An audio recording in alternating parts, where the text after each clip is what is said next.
How do you follow that? As I've been sitting there, I just made a few notes as I went through the day. Obviously, there was this zero by design, safety by design stuff that we did this morning, which I think can resonate with everybody. You can see the importance of that. But one thing that really hit home to me was seeing Eddie's passion up here. His pride in how far he'd come and how he'd been involved in that journey.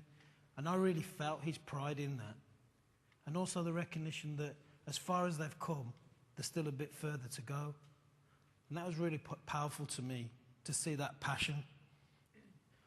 I felt a deep sense of pride to be part of this alliance when I saw some of the leading edge innovation from Simon's team that we can all be proud of. Apart from that, three themes struck me. We had the zero harm. That's the only target we can have. It's not acceptable for us to think that people can get injured or even killed at work. It's just not acceptable.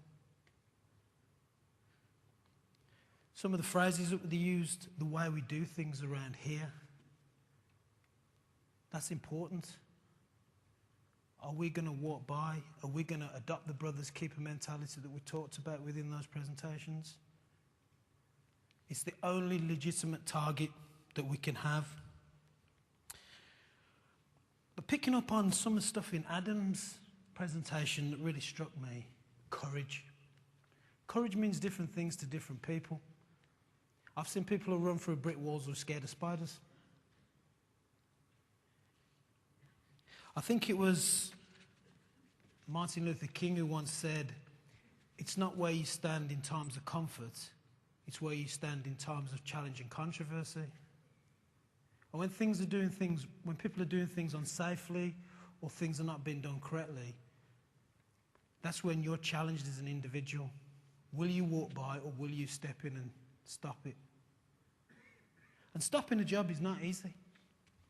And sometimes people say, I'll just stop the job. I know I've stopped jobs in the past. I've been on building sites many years ago, and I've done things that I'm not proud of. And I've also stopped jobs. And sometimes you don't necessarily get thanks for doing it at the time. But I can tell you now, all those people I interviewed on the King's North, they all wish to God they'd have stopped it. Because they all felt guilty. But just as important as it is to have the courage to challenge, to say this is not right, it's equally as important that you've got the courage to accept being challenged. If somebody's taken that big step to say, this job is not safe, you need to listen to that message. So if you're a supervisor or you're a manager or you're an area manager or you're an operations manager or even the alliance manager or the Sheds Q manager, if somebody's took that big step to raise a safety concern, we need to address that. And the last thing I just want to touch on, trust was mentioned. Trust has to be earned. Things have gone wrong on that King's North job, and lots of people feel that things could and should have been done differently. But nobody has been disciplined as part of that process. For all the investigations that I will do while I'm here, discipline isn't what we're looking for. I'm looking at what caused it, what is the learning, how we're going to move it forward. I want you guys to trust me with your information on site, to feel confident that you can put in your near misses, not only about your colleagues, but about yourselves, in the knowledge that we are aiming to learn and we want to move it forward. Because if I don't get that information, we won't have an understanding of what the risks are for the business and where we are likely to injure people. It's a cultural step. The first step I want you to take is to stop the job. That's the most important thing, stop it.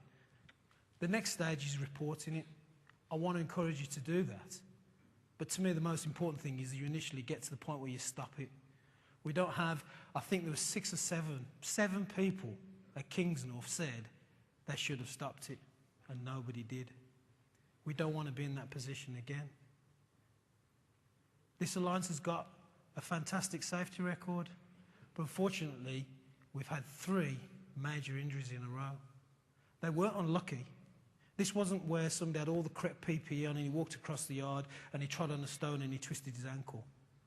Yes, can we avoid that? Some incident reports I've done, we've been struggling to find a cause and a remedy. But these, Kingsnorth, we found 24 actions for 1 incident. So I'd just like to leave it there and just say, we're on a journey. I want you to trust me and trust my team that you can put the information in and we will do the right thing. Thank you very much for your time.